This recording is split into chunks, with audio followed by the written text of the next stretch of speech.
And it's time for our great British debate this hour. And I'm asking, is net zero economic suicide?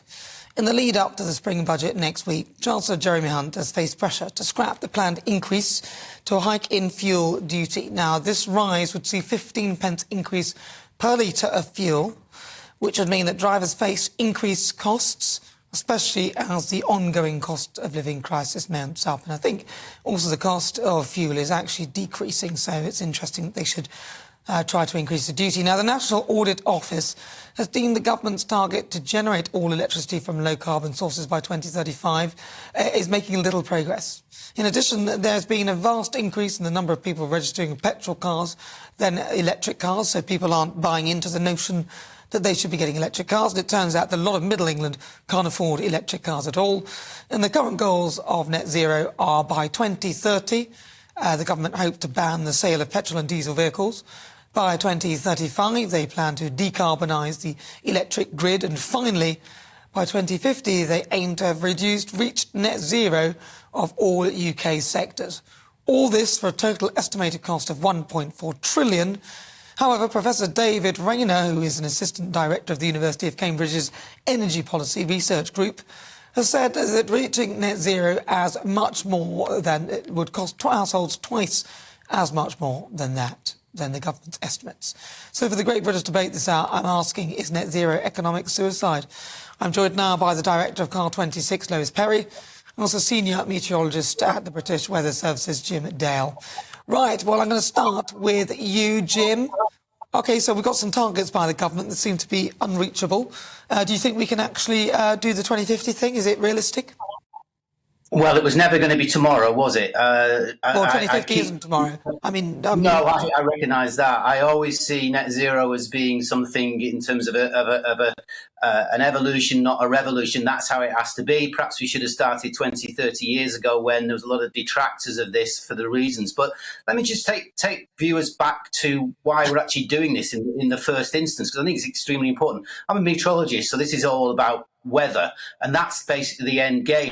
The change in the weather that will change the climate, that is changing the climate, that will continue to do so into the future. We've seen massive extreme events, not just in our own countries, for example, last year in the summertime when we breached record temperatures, but all around the world. Now, if we're talking economics, there's no more bigger economic than the catastrophes of climate change and what that may well do and how that will impact upon our climate. Now, I'm not suggesting for 1 second that everybody's got to, whether it be an individual, corporate or a government, aiming for net zero, aiming to reduce their CO2 output, which is what this is about. So we get to a neutral point where what you put out basically is offset by what you keep in or what you put back in the ground.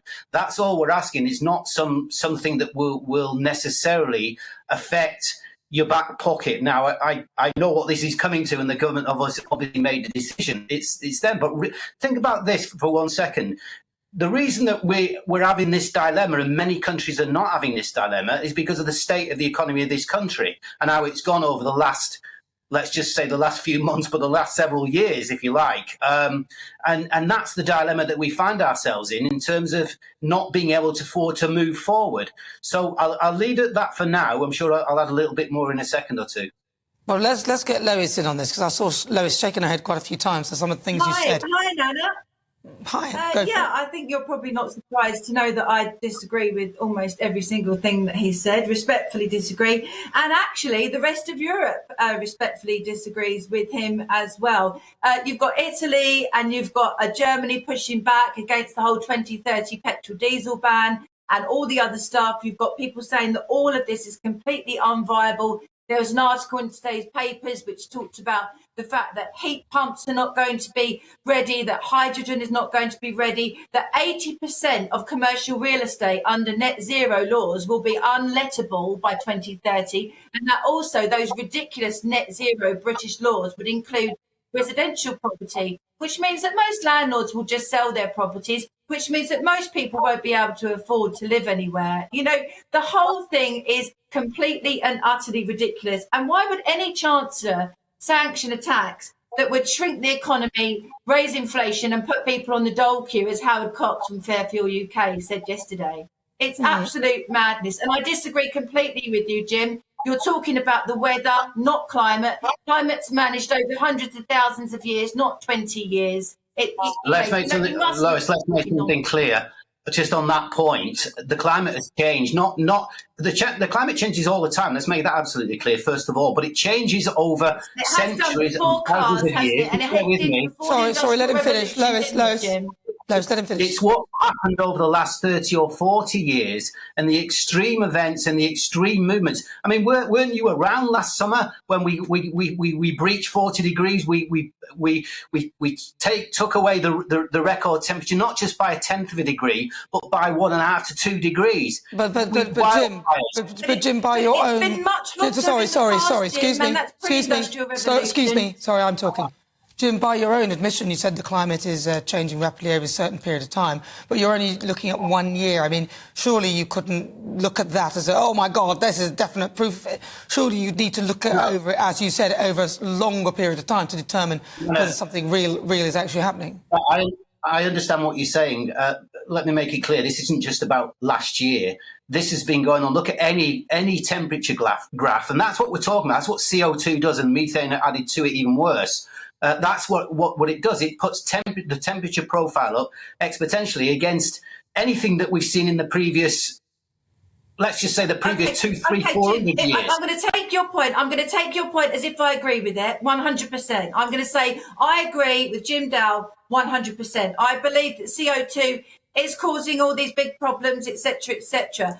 Okay. Even if you take that into consideration, even if you believe that, the fact, even if there were more extreme weather events than 100 years ago, which I don't believe there were, the fact that less people die from them than at any other point in human history is because we are wealthy and because we can afford to create things that, that negate the risk from these extreme weather events. Life expectancy has doubled since the Industrial Revolution. It's now 80, not 40. And deaths from extreme weather events are down 90% over the last 100 years. So even if I agreed with you, it is still ridiculous to destroy our economy in the name of net zero. Nobody wants this.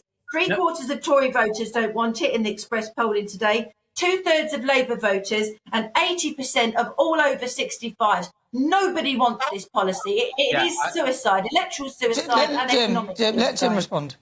I wouldn't believe a poll in the Express if it hit me in the face, to be frank with you. I'm not sure where you're getting those figures from. Look, this is nice and simple. Net zero isn't just about the CO2. That might be the bottom line, if you like. But what we're talking about here is the environment. We're talking about pollution. We're talking about all the things that we perhaps have gone overboard with, the farming, the agriculture, the practices that have gone on, even the sewage in the rivers, if you like. Look, we don't want to live in a world. But Jim, that's a different argument. No, but that's a different argument because anybody, the pollution argument, plastic in the rivers, sewage, we would all agree on that. So that's not the point.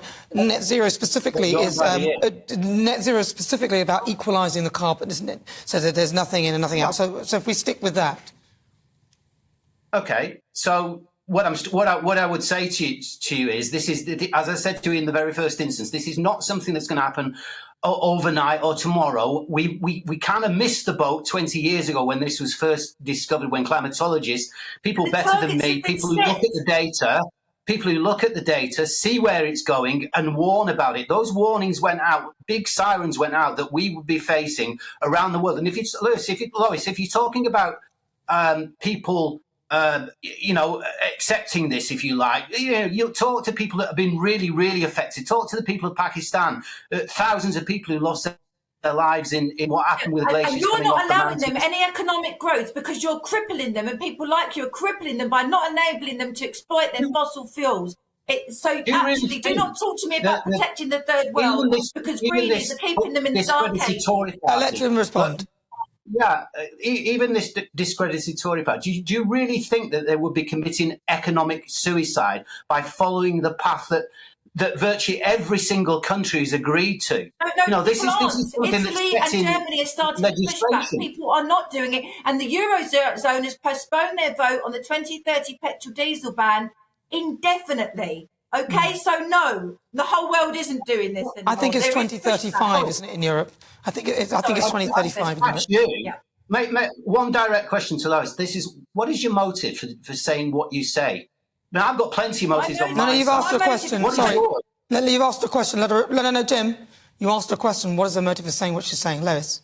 Okay. Yeah. I was really lucky to grow up in the 80s, yeah, where everything was possible, where you could have your own business, you'd have your own car, you could go anywhere you wanted to, and everything seemed achievable. Now my children don't seem to have that. Are they going to be able to drive? Are they going to be able to travel? Are they going to be able to start their own businesses or rent somewhere or buy somewhere? No. And it's because of net zero policy. That's the reason why I'm doing this, Jim. I don't see any of what you're saying out there. Nobody's saying you can't drive. Nobody's saying. Well, listen, sorry, if you both talk over each other. Lois, let Jim finish. Jim, you've got about 30 seconds. I'll give you the last word, Jim.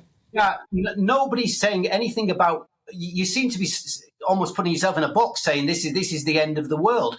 In your respect, well, I can tell you, it's not the end of the world in terms of what we do from day to day and all the rest. It's just changing things for the better, so that we all have a future into the future, so our children have a future. That's what this is about. And as I say, it's step by step. It's not overnight. So I'm going to have to give Lois 10 seconds to respond, because you talked about the box thing, which is not fair. Go on, Lois. Quickly, I've got to move on. Quickly, Lois, 10 seconds. Yeah, I'm not in a box. You see all the policies that are enacted in the name of net zero, including 15-minute cities, getting people out of their cars. I'm not crazy. I want to protect my children's future. I want them to be as excited about their future as I was in the 80s. Thank you very much. That's really good to talk to you both. Excellent. Thank you. Senior meteorologist at the British Weather Services, Jim Dale, and also Director of Car 26, Lois Perry. Thank you so much.